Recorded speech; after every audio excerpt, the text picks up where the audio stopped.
देवशयनी एकादशी कब है? देवशयनी एकादशी 17 जुलाई 2024 दिन बुधवार को मनाई जाएगी।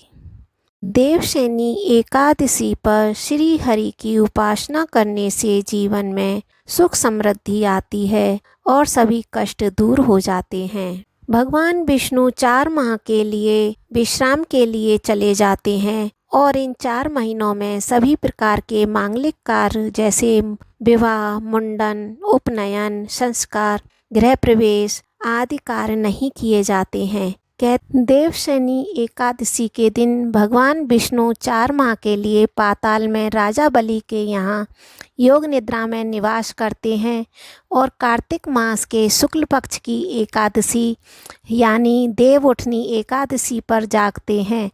विष्णु जी जगत के पालन करता हैं, इसलिए उनके योग निद्रा में जाने के बाद भगवान शिव सृष्टि का संचालन करते हैं।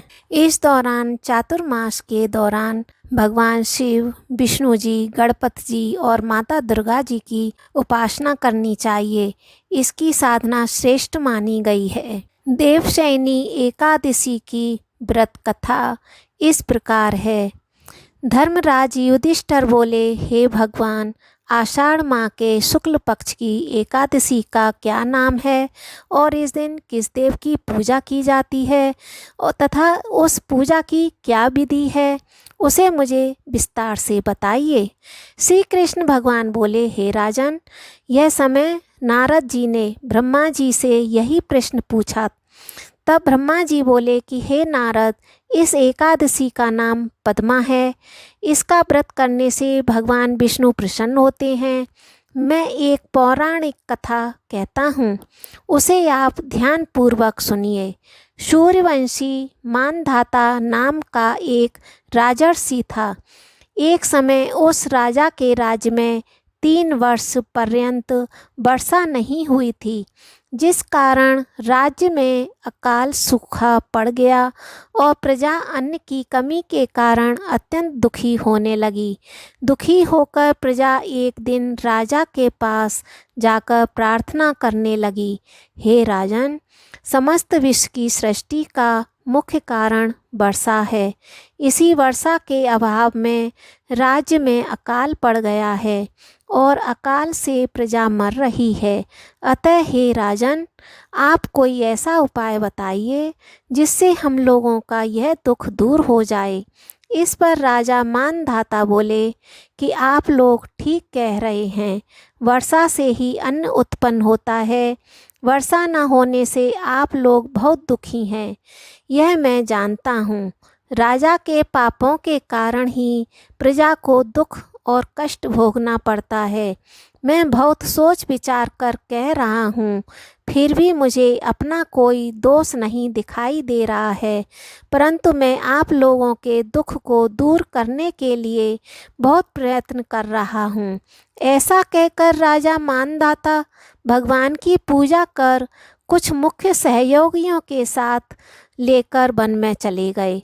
वहाँ वह ऋषियों के आश्रम में भ्रमण करते हुए अंत में ब्रह्मा जी के पुत्र अंगिरा ऋषि के पास पहुँचे। वहाँ मुनि अभी नित्य कर्म से निवृत्त हुए थे। राजा ने उनके सम्मुख जाकर प्रणाम किया और मुनि को उसको आशीर्वाद दिया और बोले, हे राजा, आप कुशल पूर्वक तो हैं तथा आपकी प्रजा भी कुशल पूर्वक होगी।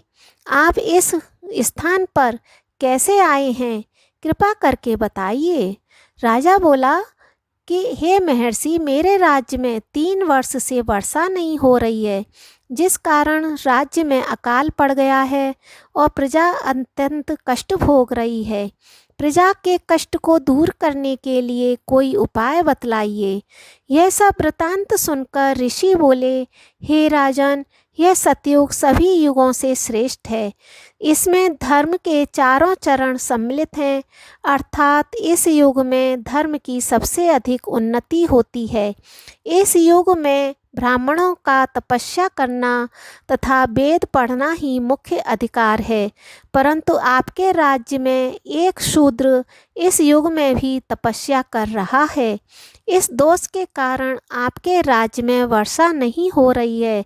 यदि आप प्रजा का कल्याण चाहते हैं तो उस शूद्र को मार दीजिए। इस पर राजा बोला कि हे मुनीश्वर, मैं उस निरपराध तपस्या करने वाले शूद्र को नहीं मार सकता। आप इस दोष से छूटने का कोई अन्य उपाय बताइए। तब ऋषि बोले, हे राजन, यदि तुम ऐसा ही चाहते हो तो आषाढ़ माह के शुक्ल पक्ष की पद्मा एकादशी का विधि पूर्वक व्रत करो।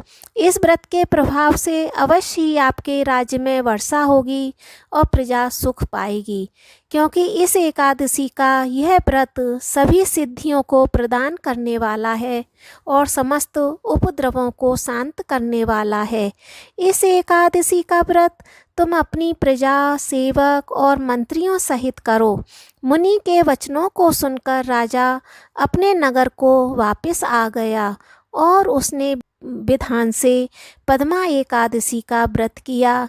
इस व्रत के प्रभाव से राज्य में वर्षा हुई और प्रजा को सुख प्राप्त हुआ। इसलिए यह व्रत सभी को करना चाहिए। यह व्रत इस लोक में भोग और परलोक में मुक्ति प्रदान करने वाला है। इसकी एकादशी व्रत की कथा पढ़ने सुनने से मनुष्य के समस्त पाप नष्ट हो जाते हैं।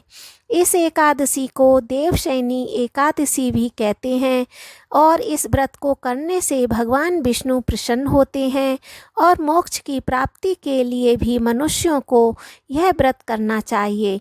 चातुर्मास व्रत की इस एकादशी के व्रत से ही प्रारंभ किया जाता है। इसलिए किसी भी निजी समस्या की निवृत्ति के लिए किसी अन्य मनुष्य या प्राणी का अहित नहीं करना चाहिए।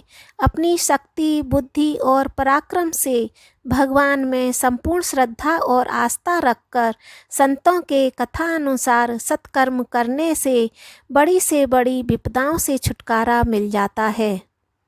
इस व्रत को करने का महत्व ये है कि इस व्रत के करने से इस लोक में भोग और परलोक में मुक्ति देने वाला है।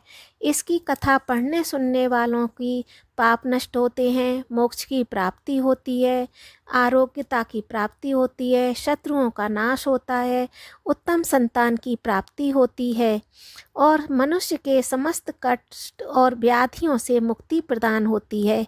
मनुष्य के जीवन में आई हुई पीड़ाओं से निवृत्ति मिलती है। पूजा पाठ, यज्ञ अनुष्ठान, षोडश संस्कार, वैदिक शास्त्र और नवग्रह जप आदि हमारे लिए बहुत सुखदायी होते हैं। जय श्री कृष्णा। राधे राधे। देवशयनी एकादशी पर व्रत रखें और व्रत रखने से पुण्य फल की प्राप्ति होती है और व्यक्ति निरोगी रहता है। पूजा करें। इस दिन श्री हरि विष्णु की विधि विधान से पूजा अर्चना करनी चाहिए। उनकी कथा सुनें, मंत्रोच्चार करें। इस तरह से सारे संकट कट जाते हैं। तुलसी और शालिग्राम जी की विधि विधान से पूजा अर्चना करनी चाहिए। इस दिन कथा करनी चाहिए। देवशयनी एकादशी की पौराणिक कथा का श्रवण जरूर करना चाहिए। इस दिन तीर्थ यात्रा भी करनी चाहिए। ब्रज क्षेत्र में यात्रा करने से पुण्य की प्राप्ति होती है। आषाढ़ के महीने में अंतिम 5 दिनों में भगवान वामन की पूजा का भी विशेष महत्व बताते हैं। इस दिन गाय, कौवा, कुत्ते, पक्षियों को अन्न दान करना चाहिए, खिलाना चाहिए। इससे पुण्य की प्राप्ति होती है। जल में आंवले का रस मिलाकर स्नान करने से पुण्य की प्राप्ति होती है और सारे पाप कट जाते हैं। संतान के लिए भगवान विष्णु सहस्त्र नाम का पाठ करें और ब्राह्मणों को दक्षिणा देने से संतान सुख का प्राप्ति होती है।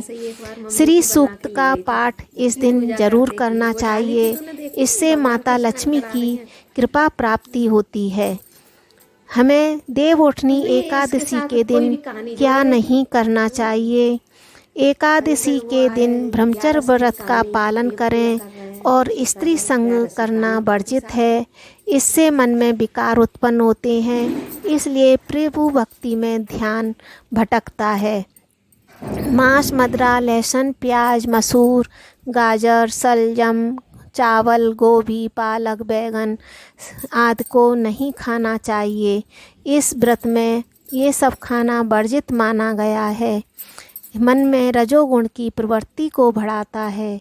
इस दिन वृक्ष से फल और पत्ता तोड़ना भी वर्जित है।